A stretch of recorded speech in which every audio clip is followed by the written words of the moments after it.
বেসরকারি সংস্থা বিগত ৪৭ বছর যাবৎ দুর্নীতির মাধ্যমে একনায়কতন্ত্রের মাধ্যমে কায়েম করে আমাদেরকে দমিয়ে রেখেছে।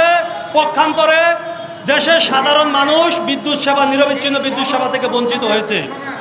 আপনারা জানেন, অনেকেই বলেন পল্লী বিদ্যুতের গ্রাম অঞ্চলে আকাশে মেঘ হলে পল্লী বিদ্যুতের বিদ্যুৎ থাকে না।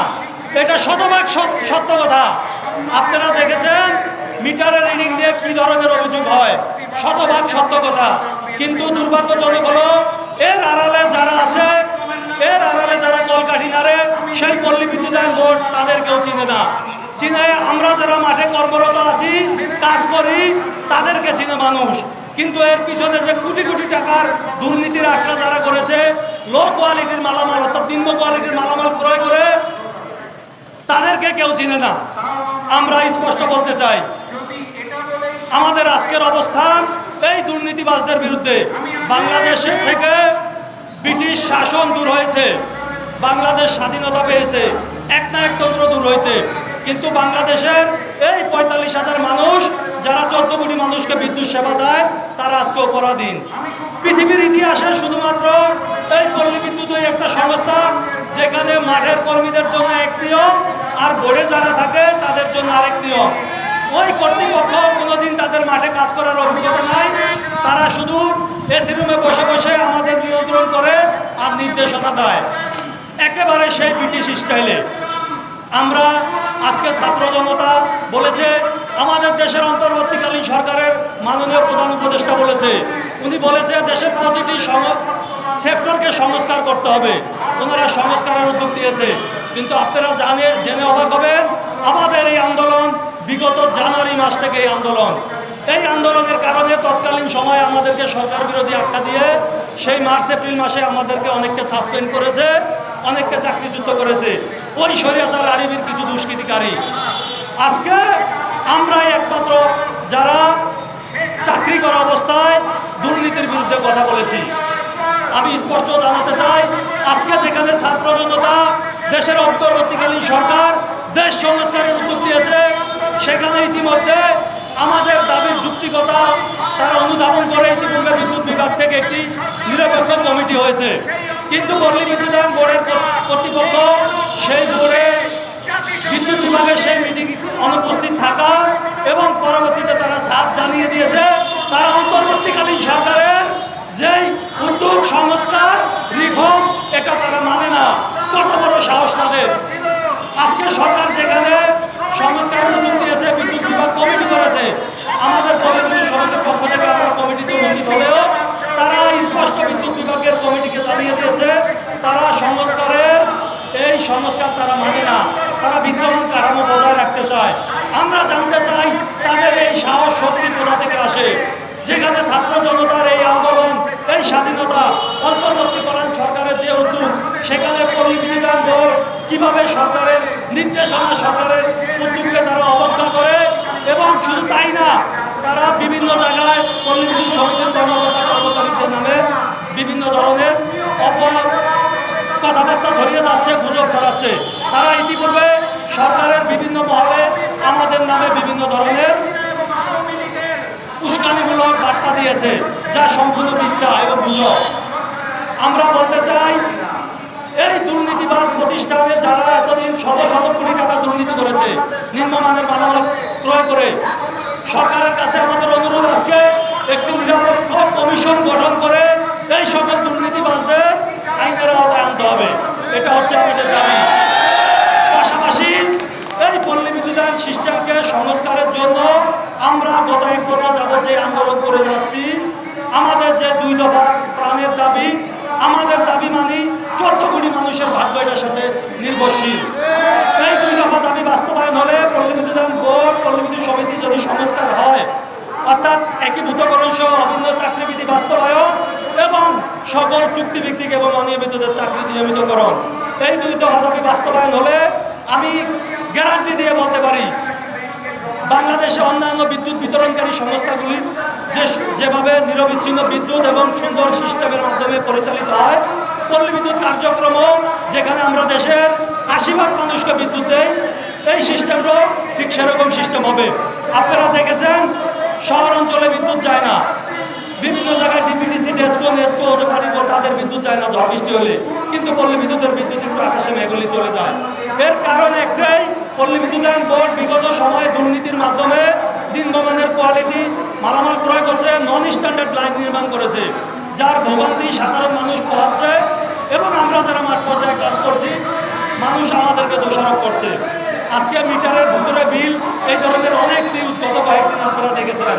কোটি কোটি টাকা তারা টেন্ডারবাজি করে দিনগমানের মালামাল ক্রয় করে নিজস্ব আত্মীয় স্বজনের প্রতিষ্ঠানকে তারা দিয়েছে, বিভিন্ন এমপি মন্ত্রীকে তারা দিয়েছে। এর বিচার আমরা চাই। একটা নিরপেক্ষ কমিশন হবে দুর্নীতির বিরুদ্ধে পল্লী বিদ্যুতায়ন করে, সেই নিরপেক্ষ কমিশনের মাধ্যমে দুর্নীতিবাজদের, সেখানে যদি আমাদেরও কোনো সংশ্লিষ্টতা থাকে, আমরা গ্যারান্টি দিয়ে বলতেছি আমরা তার জন্য প্রস্তুত। প্রিয় সাংবাদিক ভাইরা, আমি আপনাদের কাছে একটাই অনুরোধ করব, আপনারা সঠিক তথ্যটা সব জায়গায় প্রচার করুন। এই পল্লী বিদ্যুৎ বোর্ডের দ্বারা এই পল্লী বিদ্যুৎ সমিতির ৪৫,০০০ মানুষ আজকে নির্যাতিত, নিপীড়িত। আমাদের প্রাণের ২ দফা দাবি, একই প্রতিষ্ঠানে আলাদা কোনো সার্ভিস কোড থাকতে পারবে না। এটা শুধু বাংলাদেশ না, বিশ্বের কোথাও নাই। একই প্রতিষ্ঠানে আমরা চাকরি করি, মহাজনদের জন্য অর্থাৎ পল্লী বিদ্যুৎ বোর্ডের জন্য এক নিয়ম, আমরা যারা মাঠে কাজ করি আমাদের জন্য এক নিয়ম। অথচ অন্যান্য সংস্থাগুলিতে দেখেন যারা মাঠ পর্যায়ে কাজ করে তারাই একটা সময় যাদের অভিজ্ঞতা সম্পন্ন লোক উচ্চ পর্যায়ে যাওয়ার সুযোগ থাকে। এটাই তো স্বাধীনতা, যোগ্যতা অনুযায়ী সবাই তার সর্বোচ্চ স্থানে যাতে যেতে পারে। অথচ পল্লী বিদ্যুতায়ন বোর্ডের চাকরির শুরু থেকে তারা এসি রুমে বোর্ডে চাকরি করে, তারাই অ্যাকশন হয়, তারাই প্রকৌশলী হয়, তারাই চিফ ইঞ্জিনিয়ার হয়, তারাই মেম্বার হয়, সকল কিছু তারা হয়। অথচ আমাদের জন্য চাকরি শুরু থেকে শেষ পর্যন্ত মাঠেই আমাদের অবস্থান, সেটা নিয়েও আমাদের দুঃখ নাই। আমরা চাই এই সিস্টেম সংস্কার, গ্রাহক সেবার মান উন্নয়নের জন্য যা করা লাগে তাই করতে হবে। আজকে এই মানববন্ধনের মাধ্যমে আমরা জানাতে চাই, বিদ্যুৎ বিভাগ থেকে যে নিরপেক্ষ কমিটি গঠন হয়েছে, বিদ্যুৎ বিভাগ এখানে সর্বোচ্চ আন্তরিক থাকা সত্ত্বেও পল্লী বিদ্যুতায়ন বোর্ডের কিছু ক্ষমতাশালী দুষ্কৃতিকারী আছে, যারা বিভিন্ন ধরনের ক্ষমতার অপব্যবহার করে বিদ্যুৎ বিভাগকে তারা এই কার্যক্রমে আগাতে দিচ্ছে না।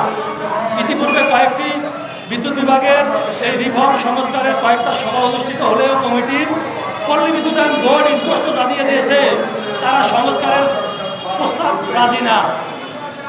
আমি এই ছাত্র সমাজের কাছে, সাধারণ মানুষের কাছে, সরকারের কাছে, সাংবাদিক ভাইদের কাছে অনুরোধ করি, এই পল্লী বিদ্যুতায়ন বোর্ডের দুর্নীতিবাজরা কি ছাত্র জনতার চেয়েও বেশি শক্তিশালী, সরকারের চেয়েও শক্তিশালী? আমরা তো বেশি কিছু চাই নাই, সরকারের যে উদ্যোগ সেই উদ্যোগ বাস্তবায়ন চাই আমরা। আপনারা জানেন আমাদের সিস্টেমে অনেক সহকর্মী আছে যারা চুক্তিভিত্তিক অনিয়মিত নিয়োজিত, তারা কিন্তু এই সিস্টেমে আজীবন তাদের দরকার হবে। একজন লাইনম্যান বলেন, একজন মিটার রিডার বলেন, বিলিং সহকারী বলেন, তাদের অনেকে চাকরি নিয়মিত, অনেকে চাকরি অনিয়মিত, অনেকে চুক্তিভিত্তিক। আমার কথা হচ্ছে যেই লোকগুলি সিস্টেমে আজীবন দরকার হবে, যদি এরকম হয়তো 1 বছর 2 বছর 10 বছর পর তাকে আর দরকার নাই, সেটা আলাদা। যেই মানুষগুলিকে সিস্টেমে আজীবন দরকার হবে তাদের চাকরি কেন চুক্তিভিত্তিক থাকবে, তাদের চাকরি কেন অনিয়মিত থাকবে? এইখানে আর্থিক কোনো কিছু সংশ্লিষ্টতা নাই বা সরকারের রাজস্বকরণেরও কোনো বিষয় নাই। এখানে পল্লী বিদ্যুতায়ন বোর্ড যেই নীতিতে চলে সেই নীতিতে তাদের চাকরি নিয়মিত হবে। আর্থিক 1 টাকাও সরকারের এখানে অপচয় হবে না। তাহলে দেখেন এই পদগুলিতে কিছু আছে নিয়মিত, কিছু অনিয়মিত, অর্থাৎ এই যে একটা দ্বৈত প্রথা বা 2 প্রকার নিয়ম, এর জন্য তো ছাত্র জনতা জীবন দেয় নাই, এর জন্য তো এই দেশ স্বাধীন হয় নাই। আমরা স্পষ্ট বলতে চাই, একই সিস্টেমে দ্বৈত নীতি থাকবে না, একই সিস্টেমে 2 ধরনের নিয়োগ থাকবে না। হয় সবাই চুক্তিভিত্তিক হবে, না সবাই নিয়মিত হবে। আমাদের কথা স্পষ্ট। আমরা আমার প্রিয় সাংবাদিক ভাই যারা আছেন, আপনাদের সহযোগিতা চাই। আমি আবার স্পষ্ট করতে চাই, আমাদের দাবি দেওয়া কোনো অর্থনৈতিক সংশ্লিষ্টতা নাই। আমাদের দাবি দেওয়া এই ৪৫,০০০ কর্মকর্তা কর্মচারী হয়তো সামান্য বেনিফিট হবে, তবে সেটা আর্থিক অপচয় হবে না সরকারের। কিন্তু 14 কোটি মানুষকে আমরা যারা বিদ্যুৎ দেই, 14 কোটি মানুষের সাথে আমরা যারা গ্রামগঞ্জে মিশে থাকি সবসময়, আমার লাইনম্যান ভাইরা জীবন দেয়, লোকবলের স্বল্পতার কারণে কাজ করতে পারে না। এখন পর্যন্ত প্রায় 1000 লাইন ক্রু এই পল্লী বিদ্যুৎ কাজ করতে গিয়ে তারা শহীদ হয়েছে। এই যে লোকবলের ব্যাপক ঘাটতি, যানবাহনের ঘাটতি, অথচ পল্লী বিদ্যুতায়ন বোর্ডের কোনো মাথা ব্যথা নাই, কারণ তারা জানে তাদের মাঠ পর্যায়ে কোনো কাজ করা লাগবে না। রাজত্ব করবে, শোষণ করবে, বসে বসে অর্ডার করবে। আমরা এই দ্বৈত নীতি, এই রাজত্বের অবসান চাই।